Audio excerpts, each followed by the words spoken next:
have the space where you can actually learn stuff. So focus. We're in Culver City now. Yeah, of course.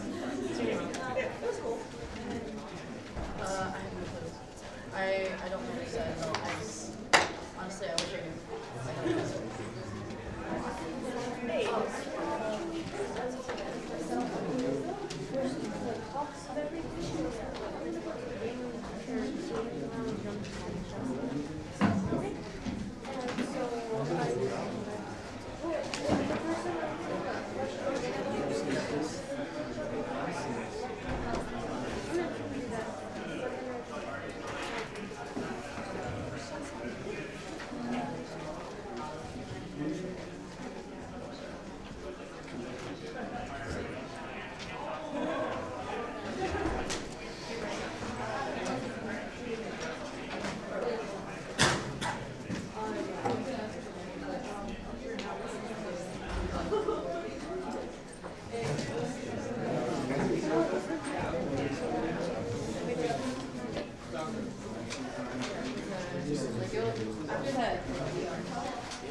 Alright everybody, we're going to get started here. My name's Tomas. Welcome. This is the part where you applaud, yeah. Whew, good, my ego almost went away there. Back in it. Alright, so yeah, my name's Tomas Jech. I have an animation background, been working in games for 8 years. Dang, time goes by. I graduated in 2008. Really quick background. I was an animation intern at Pixar. Then I went to work at Bungie as an animator. Then at Blizzard as an animator on Titan, which later became Overwatch. And now I've been at Riot for about 5 years, where I worked briefly on League of Legends, but have been for the last 4 years in research and development. So not a lot of stuff I can show, unfortunately, but this talk is largely going to be about all of the other things around art that make creating art very difficult or easy, depending on how you look at it. So the talk is called Feedback Hurts. It's available online in a more robust form. So if you search Feedback Hurts or go to tomjech.com, you guys will have, I'll give out stickers later with all that info. But you guys can see me do this talk in a more robust form with another animator named Jacob Gardner, who represents some of the film aspect of things. And it's awesome, you should check it out. I'm going to give sort of an abridged version here and answer some questions at the end. And then I think I'll be doing a Q&A panel. I don't know if it's in this room or a different room or whatever, but I'll be doing that afterward as well. So yeah, so let's get started. Apologies ahead of time. I normally do this talk with another person, but I think I've edited it all down so it makes sense for a single person to do it. So let's get started. All right. Hi, I'm Tomas Jech, and this is Jacob Gardner. Oh, fuck. Okay, wait. Well, that started off bad now. So what I'm going to talk to you guys about today is not just that feedback hurts, but all of my favorite things about working in games and about being an artist on a team.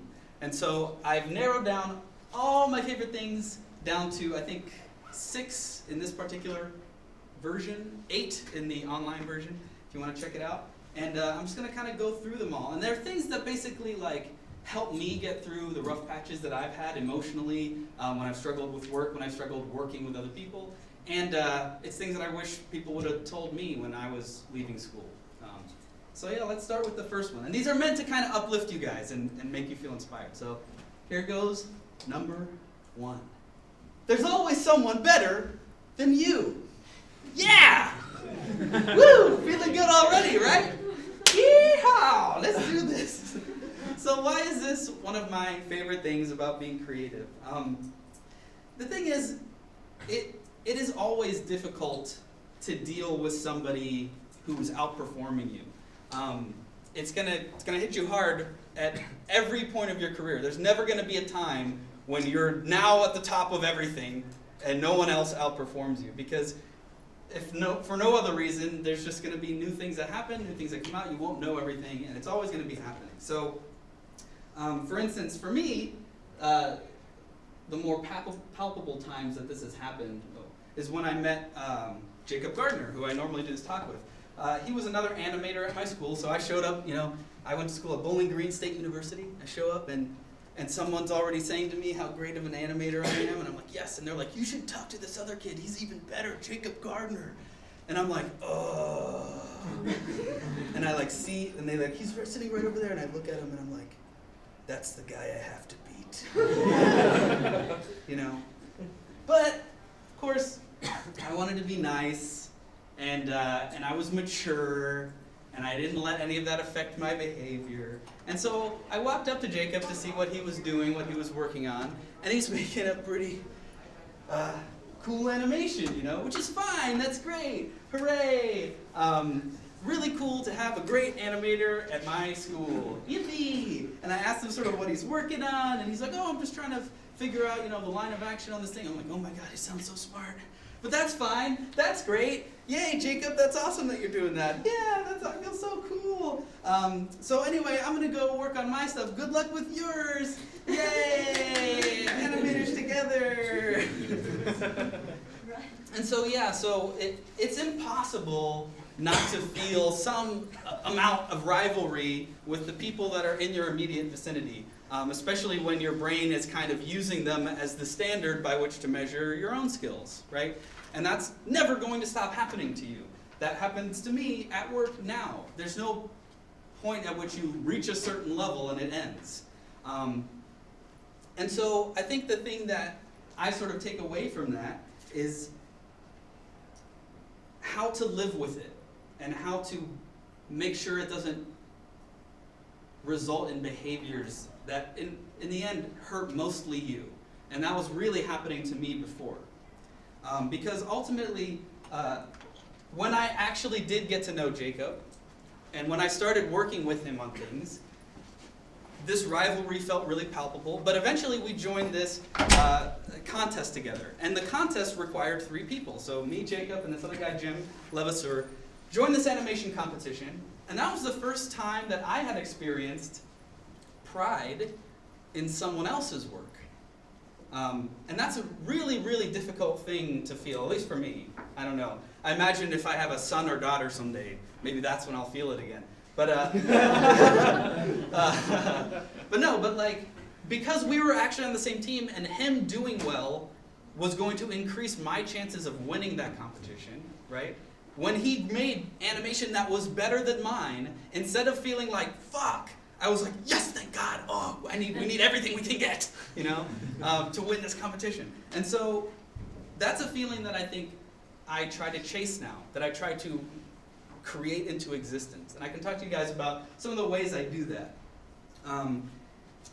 Because ultimately, you are stronger as allies. If you think really about someone being better than you in this context, let's say there's someone, I'm sure you can all think of somebody who's near your level of skill, who you perceive as the person you're chasing or you're jealous of sometimes. In your immediate sort of world at the school or whatever school you're going to, the destructive nature of that can be really bad because essentially that person is your strongest ally and your best chance of succeeding at whatever you're trying to do. When you see them as an obstacle, or see them as someone who you need to defeat, then you're never going to help them get better, which is what you should be doing. And they're not going to be helping you get better, which is what they need to be doing. And the two of you will both plateau. And the two of you will both not be as great as you could have been. And your actual enemy, the actual thing you're fighting, is the craft itself, is the knowledge that you need. That's what's going to stop you from getting a job. That's what's going to stop you from ever being great, is not being able to defeat the craft, right? And so for me, that was animation. And because I started actually treating Jacob like someone I want to grow instead of someone I wanted to defeat, it changed a lot of the little ways that I interacted with that person.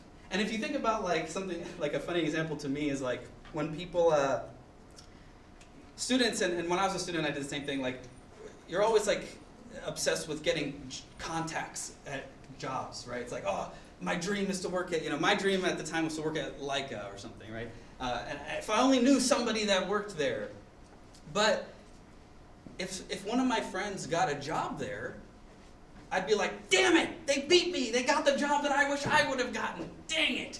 Whereas really what I should be thinking is, I have a really good contact at Leica now, right? And if I had spent the time to be friends with them and to help them be amazing, that would be all the greater of a contact for me.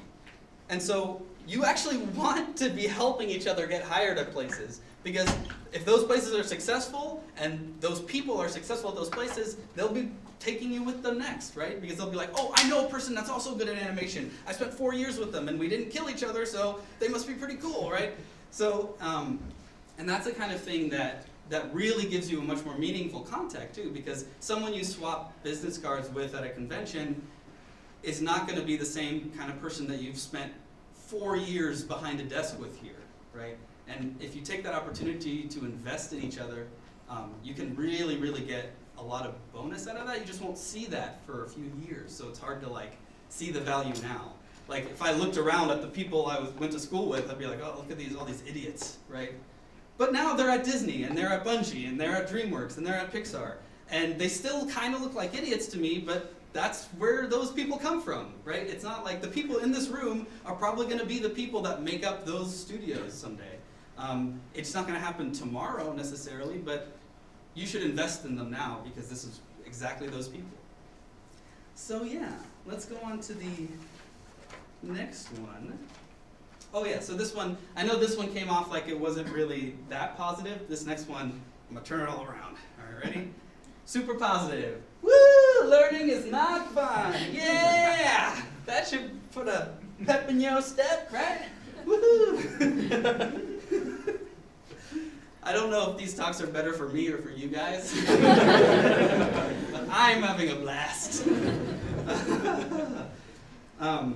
So how can this possibly be a good thing, and why am I even promoting this idea? It doesn't seem like it's the way you should be thinking. So for me, this is actually, like, I wish someone had told me this when I was in school. Holy crap, I feel like I have really deep-seated baggage with this exact issue, which is that I went into animation where all the other animators around me, the students that were learning, and all of the professionals that I interacted with were all about follow your passion. I fucking go to work and I love what I do every day. And it's just fun. And the students would be like, oh my God, I can't wait to do this all day, every day. I'm having so much fun, I can't wait to be an animator. And I'm just like, yeah! But I also hate it all the time, right? It's like fucking hard. No, it's really fun. It's really fun to look at your work and hate it. And not know how to fix it, yay! So for me, even just knowing, now, like after almost a decade doing this, I know that it's not fun. It is hard. That's not to say that it isn't worth it, that it isn't worth how hard it is, that it isn't making my life better, it isn't enriching, it isn't making me more confident as a human, but it's not what I would call fun. Like fun is like pizza and Minecraft, or something like that. Like it's not banging your head against a keyboard, wishing you were better at this, but that's what you need to do. Like when I first got to Pixar, I thought, I had in my head that someone who is meant to be an animator is someone who loves it all the time, right? And so I plastered a grin on my face and just came into that building just going like, I love this, you guys, I totally belong here, look, I love every minute, I love the feedback I get, I love all the learning that's happening, and every time I got really scared or I got really frustrated, I didn't see that in the faces of the people around me, which I now know that if I had talked to them, if I had, built my relationships with them, then I probably would have seen that all over the place. But I was entirely in my own head and just thinking like, how do I make sure that I appear as though I'm a great animator? Big smile on my face as I spiral deeper and deeper into panic, anxiety, and self-loathing. Hooray! And what sucks about it is like, it's like entirely self-inflicted. Like, this was a mindset that I had that prevented me from moving as fast as other people. It prevented me from learning as fast because I was mad at myself for being frustrated, which doesn't help you get past the frustration any faster. In fact, I would argue that it makes a lot fucking slower to get past anything like that. There's a great talk that many of you have probably seen, but if you're familiar with Ira Glass, he describes a concept he calls the gap. Now, I would use slightly different words than he did, but he essentially uses the word taste and I think skill. I would use something like your craft ability and your critical eye.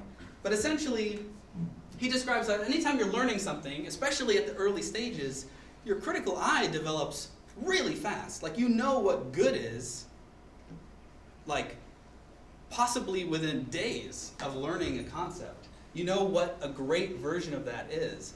But your ability and your ability to actually do that just crawls along at a snail's pace. And so you end up experiencing something like this, which is like really, really painful to experience, because especially at the start, because suddenly that gap widens right before your eyes. You go into something like, you know what, yeah, I could be an animator, and then 3 weeks into it, it's just like, holy shit, now that I know what a good animator is and how much work that is, fuck, like I don't feel like I can ever see myself getting there. But that's, again, super, super normal, and that pain is part of learning anything. I'm not trying to say it's like never fun or anything like that, but I think the expectation that it should be is really damaging and potentially can mess you up. At least from my experience, it made it really hard for me to just focus on working.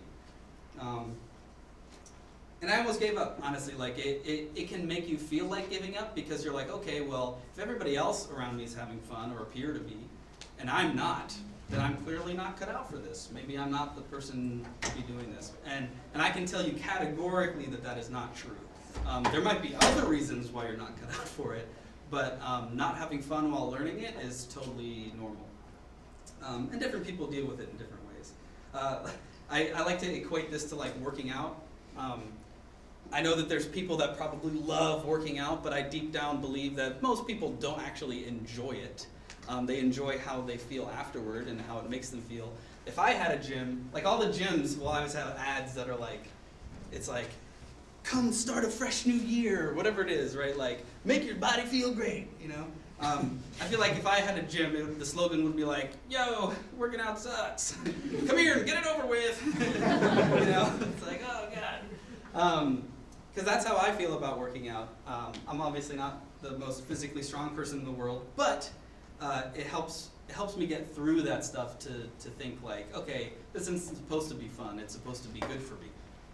And that's my point here with learning is not fun. Learning, I think, is still incredibly important, incredibly valuable. You should be doing it your whole life, and you should be engaging in it in a very deliberate way. But it's not fun, and that's okay. And I think you should be able to relax in those moments when you're working on something, you're frame by framing your animation, or you're working on code, or whatever it is you do, and you're just like, oh, I would so much rather watch TV right now. Understand that conquering that is part of becoming better at something.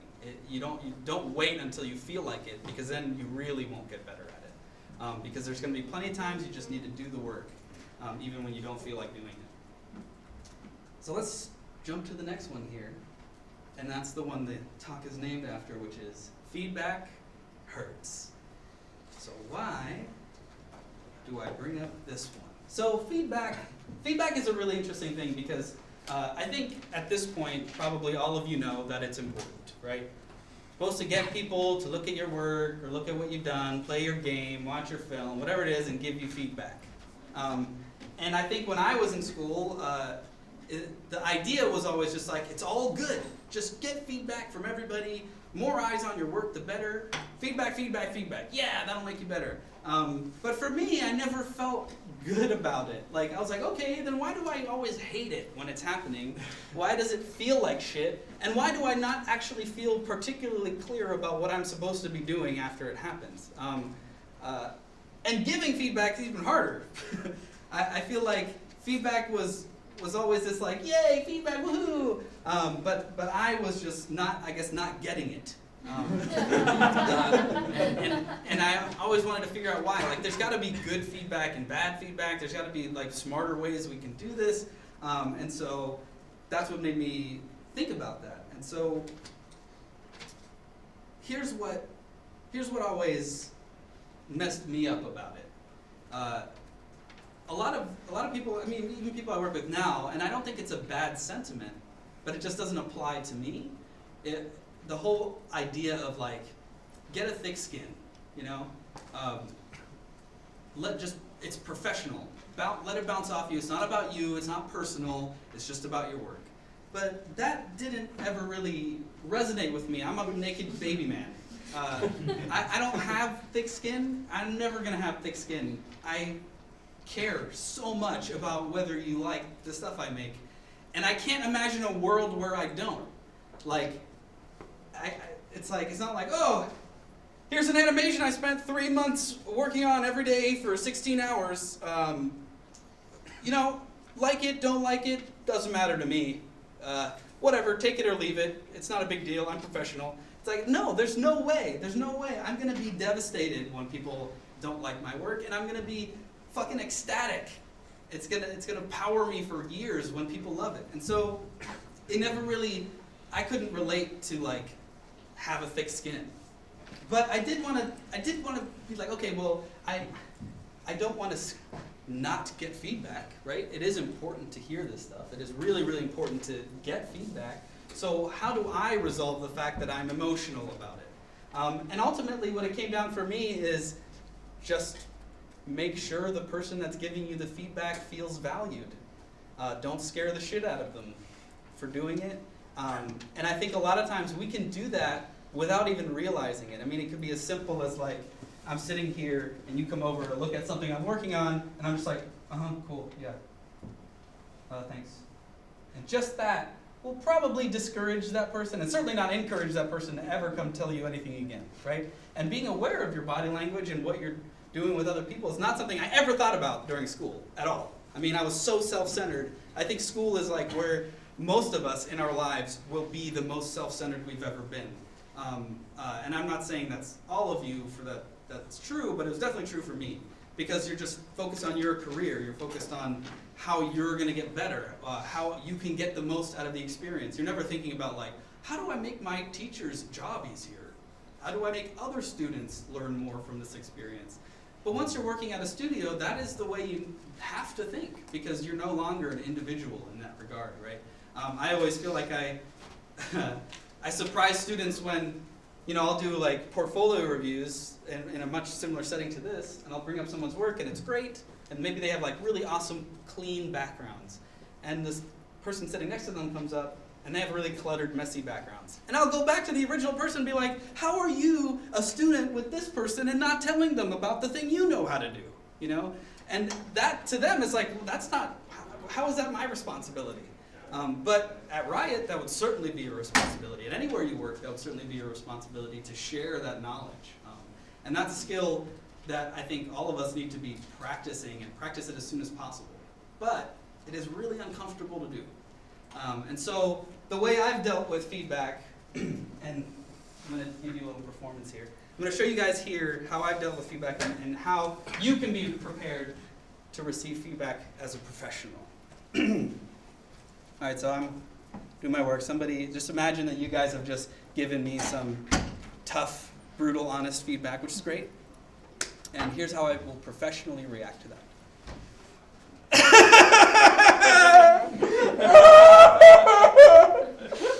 I just been working on it so long, and I just wanted you to like it. But you're incredibly valuable. I need you to do this for me whenever you can. Your statement is super true. I agree with it immediately. I just want it to be done. I don't want to work on it anymore. Maybe I can show it to you again in an hour, and we can see how far I've taken it from there. So there you go. Now you're all ready.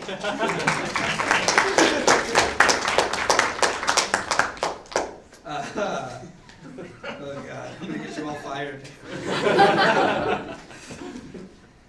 But although that's very caricatured, I think my point is that and you'll see this theme throughout my talk, is that if you feel frustrated or hurt when someone gives you critical feedback, yeah, that's how it feels. And rather than trying to pretend like it doesn't, I would rather, at least the people that I give feedback to, I'd rather them just be like, oh, okay, sorry, I'm just very in it right now, I'm very emotional about it, but I don't want you to feel like you can't tell me this stuff. It's really important. Let me process it for a second, and let's talk about it in an hour or so. I would much rather that reaction than being like, thanks. Yeah, that's great. Yay, feedback.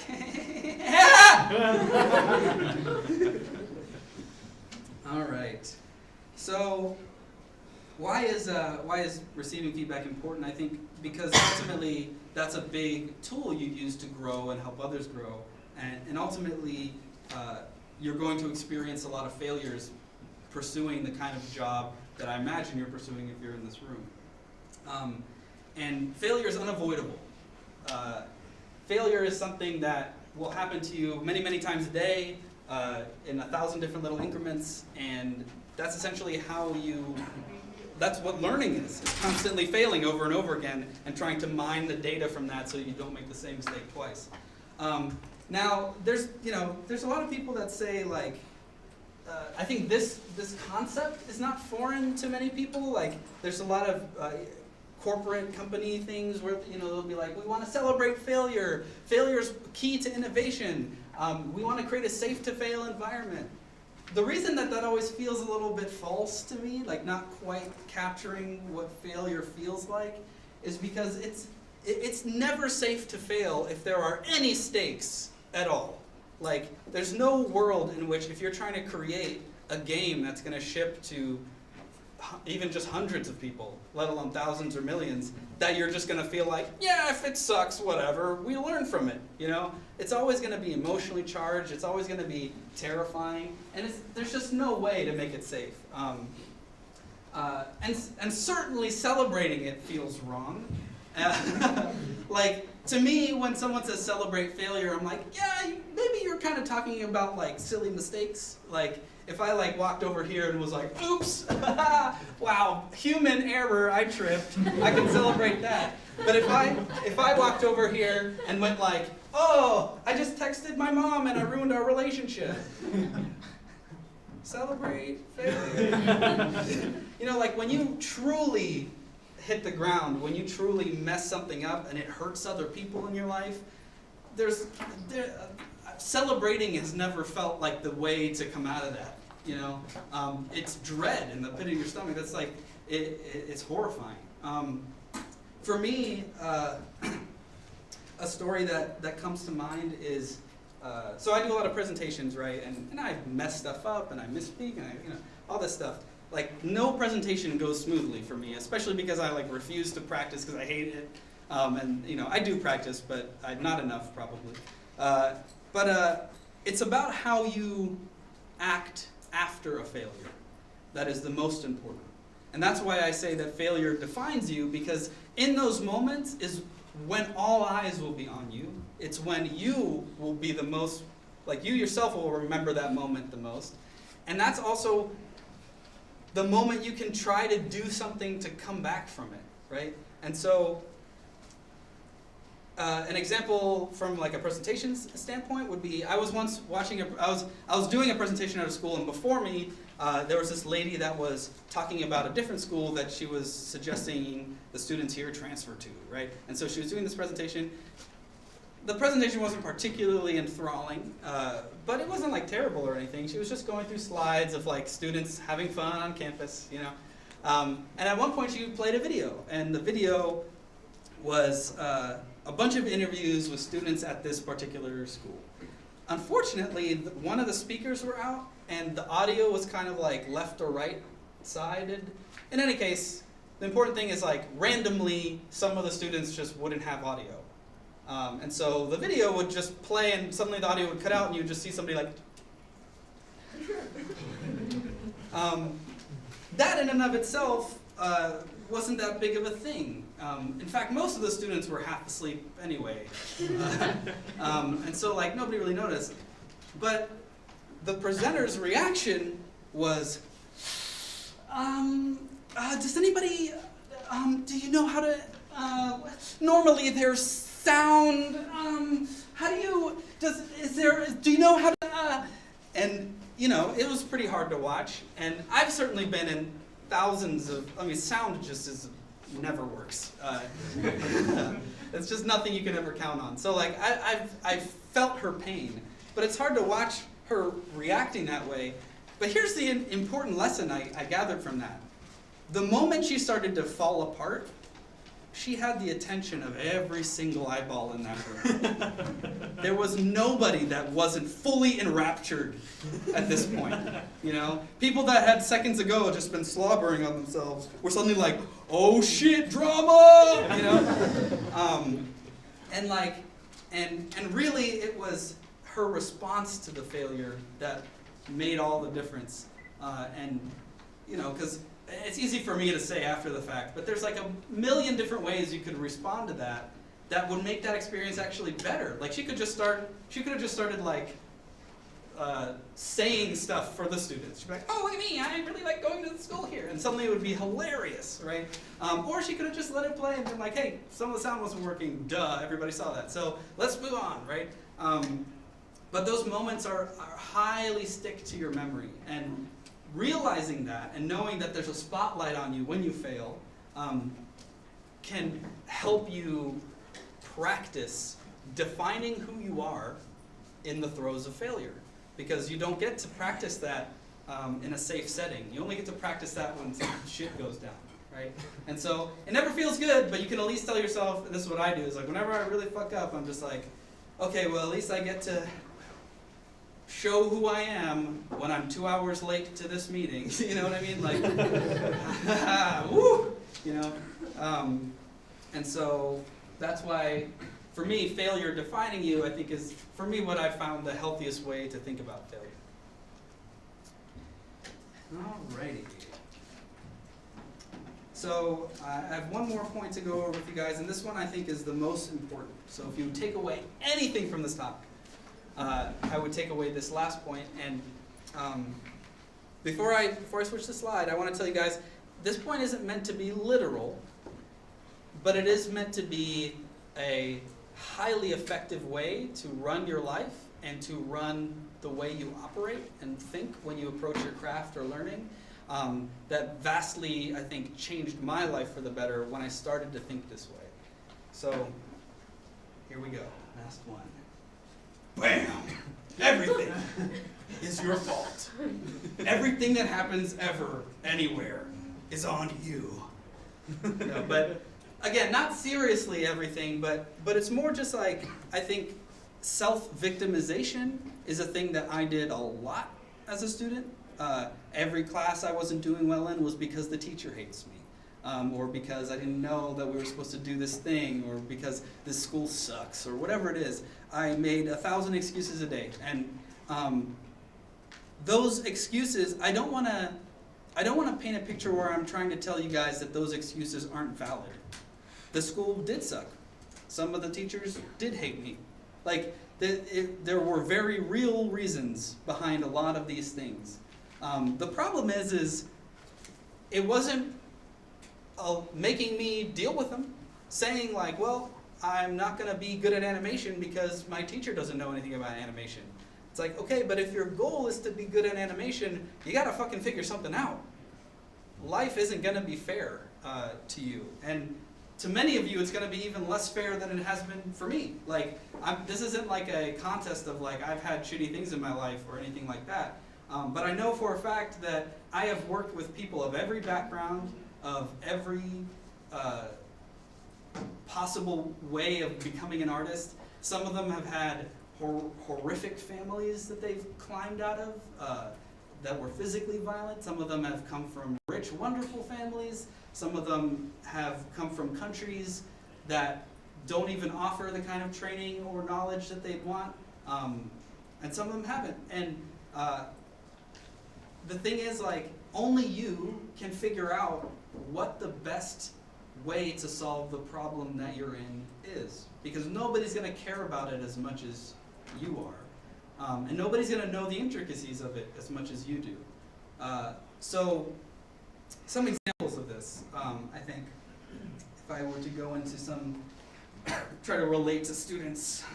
Let's see here. So here's something that a lot of people say, right? That I certainly said a lot of. It's like, why didn't you get this? Why didn't you get your work done on time? Or why isn't it very good? And you might say, I ran out of time, right? Which is a very common thing to say, and it's a very common thing to happen. I didn't have enough time to do this. It's like, yeah, sure, maybe you didn't have enough time to do this. Or you could look at the same problem and think, I budgeted not enough time to do this amount of work, right? Or I chose to take on a project that was larger in scope than the amount of time that I had. Or just, I'm shit at managing my time, you know?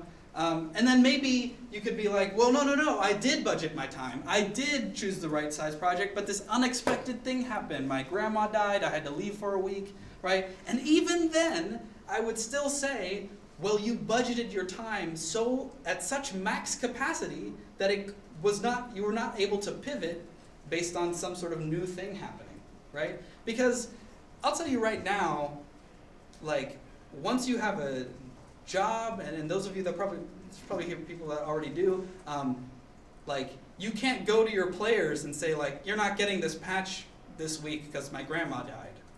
Because they will fucking not be sympathetic, right? A human being talking to you would be, but like, that stuff just doesn't work. So you actually have to plan things with the thought of like, okay, well, if this person has to leave for a week suddenly, let's have a backup plan for that, right? And we think about that when we schedule things out at Riot, and any place I've worked, we've thought about how do we budget and build schedules such that we can survive some people on the team leaving, because that's just going to happen in life.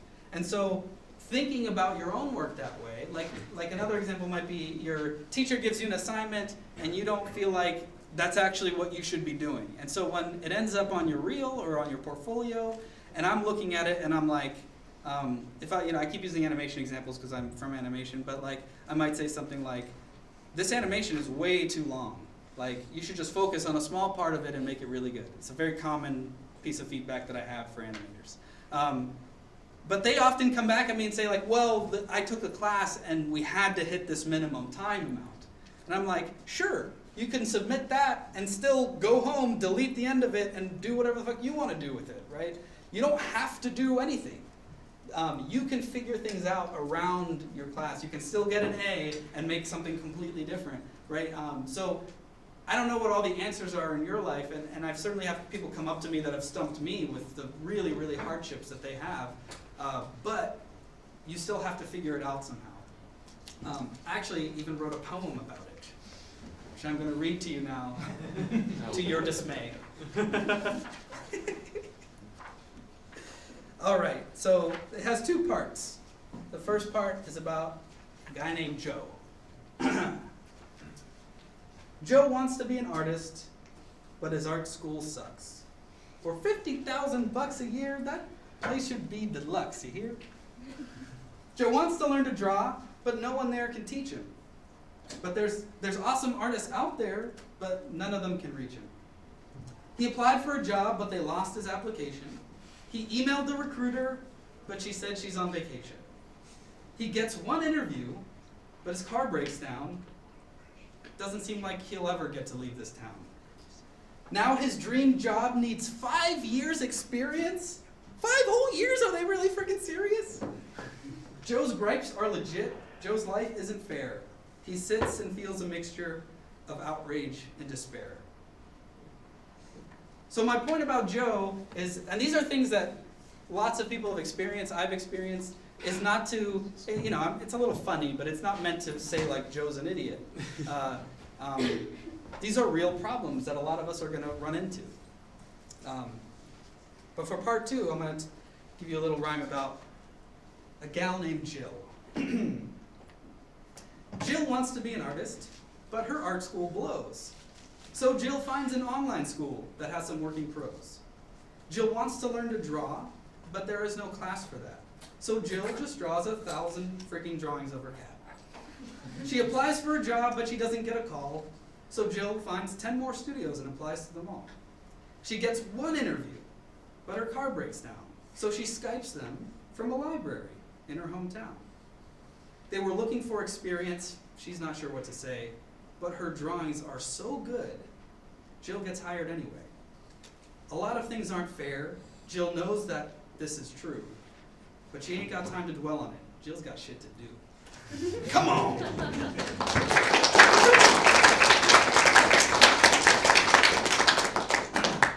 So I guess my point with everything is your fault is make the decisions that you need to make. Take charge of the things you need to take charge of to become whatever you want to become.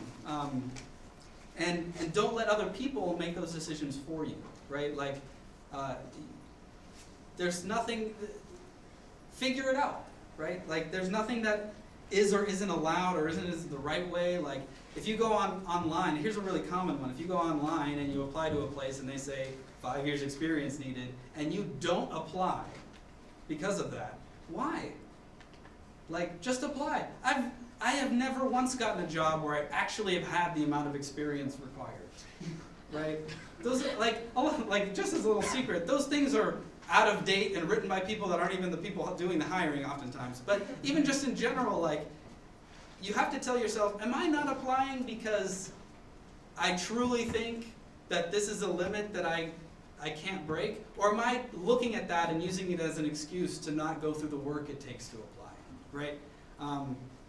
Because you can apply to places that aren't even hiring. You can just email people and be like, yo, do you know somebody that's hiring? What's it like working there? Can I have lunch with you? Like, you can do all of these things and figure it out.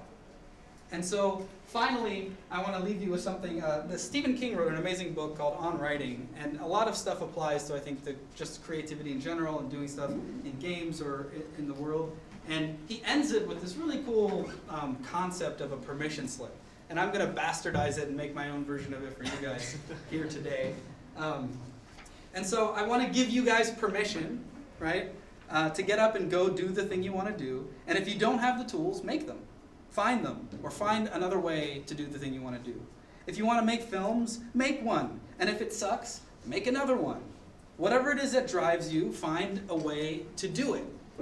And make time to do it every day. And don't let anyone stop you. And don't let your excuses, especially the valid ones, stop you from doing it either. And Stephen King has some cool quotes. You can, you should, and if you're brave enough to start, you will. And then there's another one that I really like, which is, amateurs sit and wait for inspiration. The rest of us just get up and go to work, right? And so I think there's this notion of the inspired artist, which I'm still waiting on my inspiration. 8 years deep, no.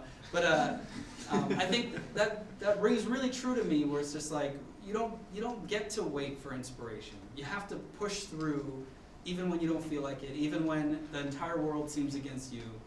If you want it enough, you just have to find a way.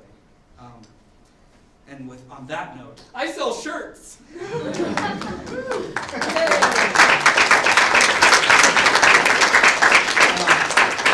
And more specifically, Specifically, I sell shirts at CTN and do portfolio reviews. So if you guys want to check out my booth at CTN, come check it out.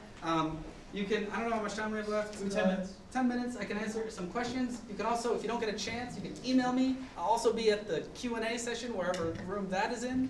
And before you leave, I also have cool stickers based on some of my slides with my contact information. So here, I'll just, honor system it, guys. Don't rob me. Just pass it out to everybody. But yeah, one question over there. It's about the years of experience part. So like if you yourself know about that particular problem, and you go to the people who are in charge of hiring recruits, tell them about that particular problem and update. That's what they're looking for. So basically, you're asking how do you, if you see that they need a certain level of experience, how do you go about doing that honestly, so you're not trying to lie about it or something? No, tell them to update their way of recruiting people. Yeah, I mean, here's the thing. Do you know? Do you go to this school? No, I go to Cal State Long Beach. Cal State Long Beach. Do you know what their website says about students who are applying or want to go to that school? Probably not. Yeah.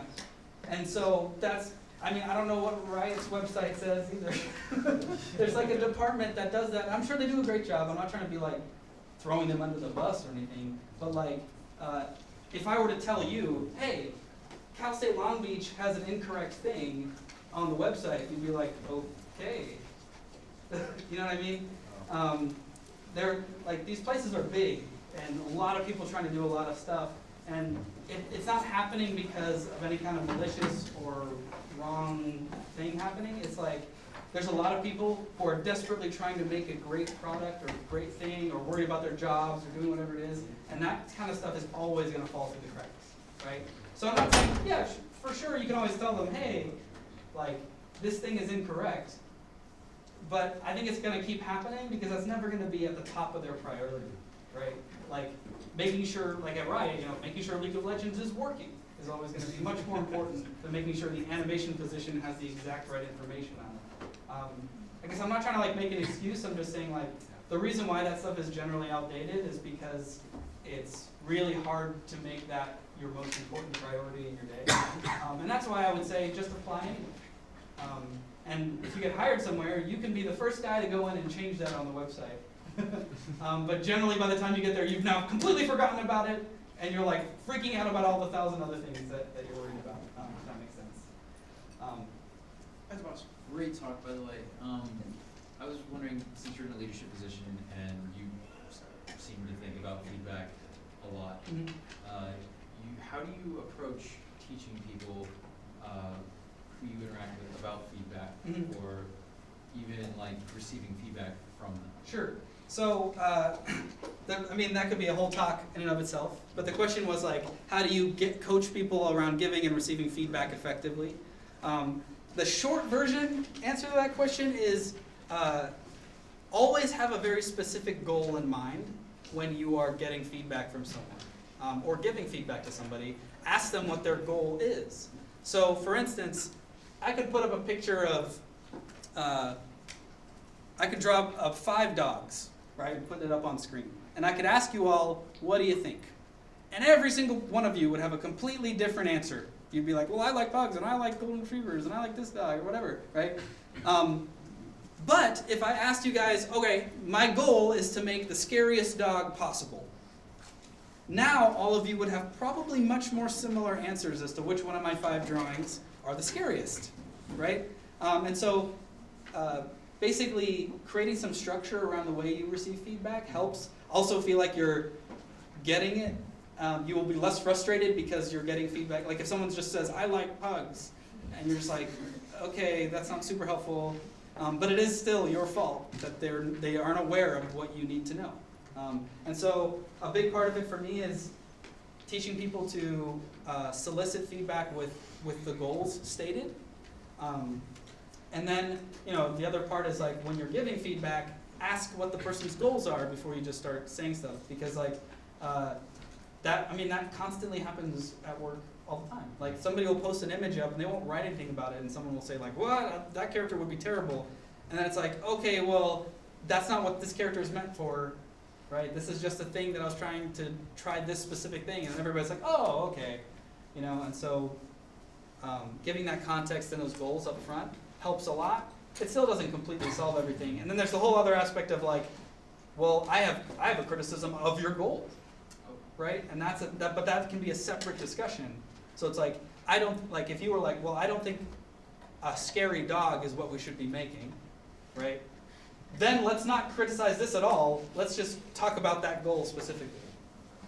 So as much as you can, like narrowing in on very specific topics will help you in the sea of feedback that is out there. But yeah. Great, thanks. We have 3 minutes.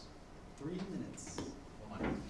So does being on the team help negate failure in yourself, having to rely on other people too?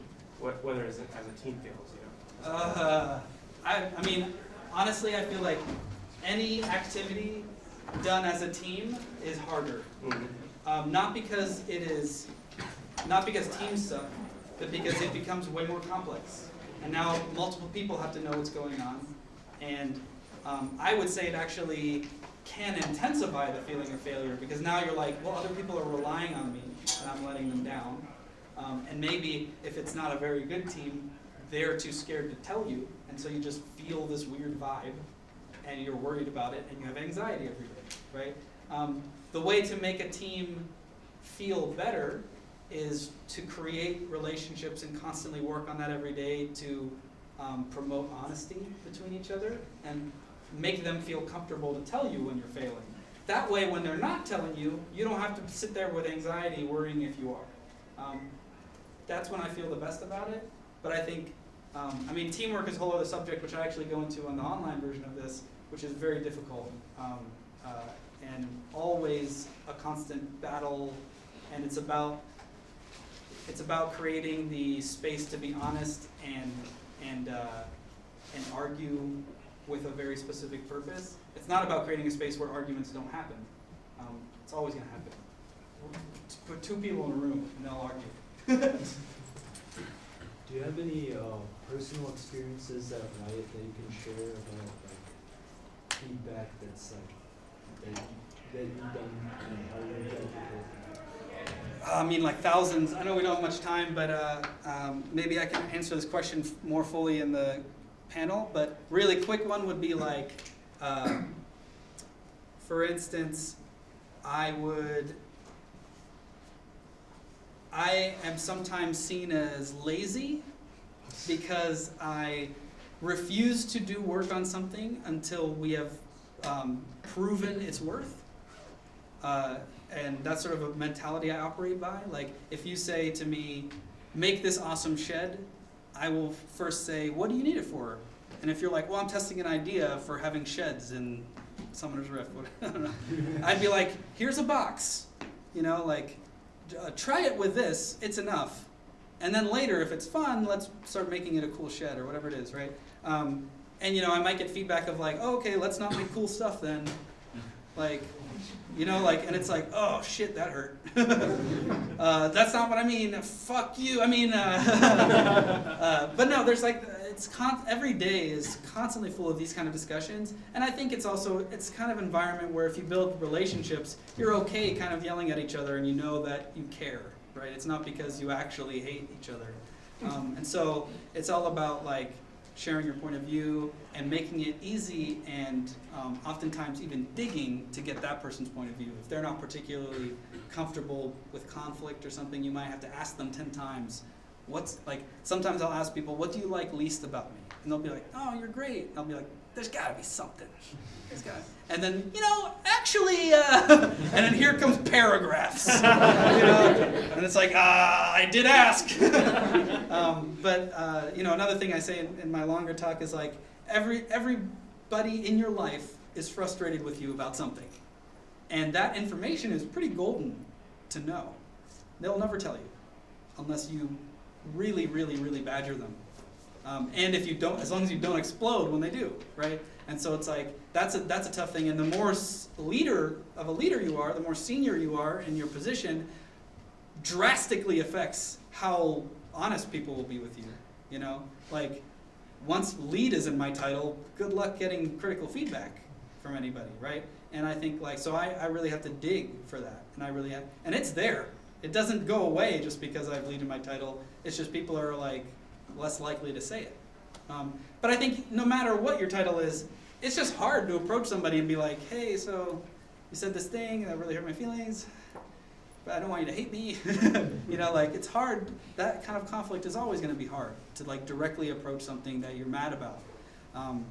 And so making it easier for other people, I don't know if I'm answering the question anymore at this point, but that's essentially kind of the experiences that I have generally are around that. Like feeling like someone's not happy with me and trying to figure out why is a big part of it. I think we're out of time. Oh, sorry. It's all right. But you can email me or you can go to the other thing.